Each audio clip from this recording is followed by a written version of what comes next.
Assalamualaikum warahmatullahi wabarakatuh. Perkenalkan, nama saya Mita Rahman. Saya adalah peserta Latsar CPNS dari Kabupaten Pangandaran, Angkatan 42. Hari ini, untuk memenuhi tugas self-activity, saya akan merisum materi terkait pelayanan publik.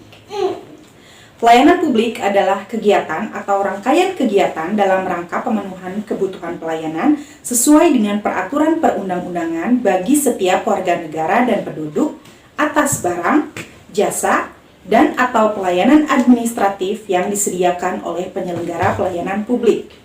Ada 3 unsur penting dalam pelayanan publik, yaitu yang pertama adalah organisasi penyelenggara pelayanan publik, yang kedua adalah penerima layanan atau pelanggan, yaitu orang, masyarakat, atau organisasi yang berkepentingan. Dan yang ketiga adalah kepuasan yang diberikan dan atau diterima oleh penerima layanan atau pelanggan. Ada 2 jenis barang dan jasa, yaitu barang jasa publik dan barang jasa privat. Barang jasa publik adalah barang jasa yang memiliki rivalitas dan ekskludabilitas yang rendah. Sedangkan barang jasa privat adalah yang memiliki rivalitas dan ekskludabilitas yang tinggi. Barang jasa publik dapat dikonsumsi secara bersama-sama atau joint consumption. Kebalikannya, barang jasa privat hanya dapat dinikmati secara individu atau individual consumption. Dahulu, para ilmuwan mendefinisikan pelayanan publik sebagai semua jenis pelayanan yang diselenggarakan oleh pemerintah.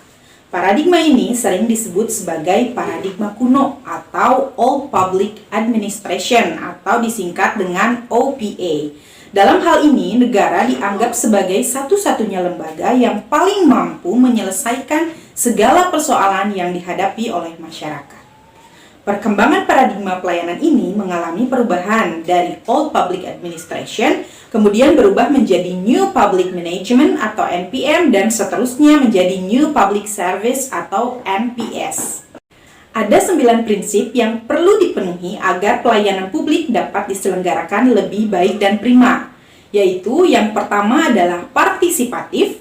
Artinya pemerintah perlu melibatkan masyarakat dalam merencanakan, melaksanakan, dan mengevaluasi hasilnya. Yang kedua adalah transparan. Pemerintah harus menyediakan akses bagi warga negara untuk mengetahui segala hal yang terkait dengan pelayanan publik, seperti persyaratan, prosedur, biaya, dan sejenisnya.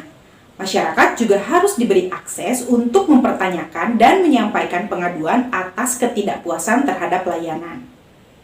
Yang ketiga adalah responsif, artinya pemerintah wajib mendengar dan memenuhi tuntutan kebutuhan warga negaranya.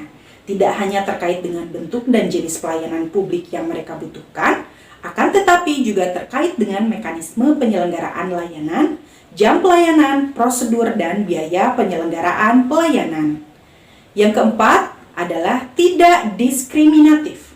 Artinya, pemerintah tidak boleh membedakan antara satu warga negara dengan warga negara yang lain atas dasar perbedaan identitas warga negara seperti status sosial, pandangan politik, agama, profesi, jenis kelamin, dan sejenisnya. Yang kelima adalah mudah dan murah. Prinsip mudah artinya berbagai persyaratan yang dibutuhkan masuk akal dan mudah untuk dipenuhi. Murah dalam arti biaya yang dibutuhkan oleh masyarakat untuk mendapatkan layanan tersebut terjangkau oleh seluruh warga negara. Hal ini perlu ditekankan karena pelayanan publik yang diselenggarakan oleh pemerintah tidak dimaksudkan untuk mencari keuntungan, melainkan untuk memenuhi mandat konstitusi. Yang keenam adalah efektif dan efisien, artinya pemerintah harus mampu mewujudkan tujuan-tujuan dengan prosedur yang sederhana, tenaga kerja yang sedikit, serta biaya yang murah. Yang ketujuh adalah aksesibel. Harus dapat dijangkau oleh warga negara yang membutuhkan dalam arti fisik, yaitu dekat, terjangkau dengan kendaraan publik, mudah dilihat, gampang ditemukan, dan lain-lain. Dan juga dapat dijangkau dalam arti non-fisik yang terkait dengan biaya dan persyaratan yang harus dipenuhi. Yang kedelapan adalah akuntabel. Harus dapat dipertanggungjawabkan secara terbuka, baik pada atasan langsung maupun kepada masyarakat. Dan yang terakhir adalah berkeadilan. Harus dapat dijadikan sebagai alat melindungi warga dan mampu menghadirkan rasa keadilan bagi seluruh kelompok lapisan masyarakat. Itulah hasil resume saya terkait materi pelayanan publik. Sekian, terima kasih. Wassalamualaikum warahmatullahi wabarakatuh.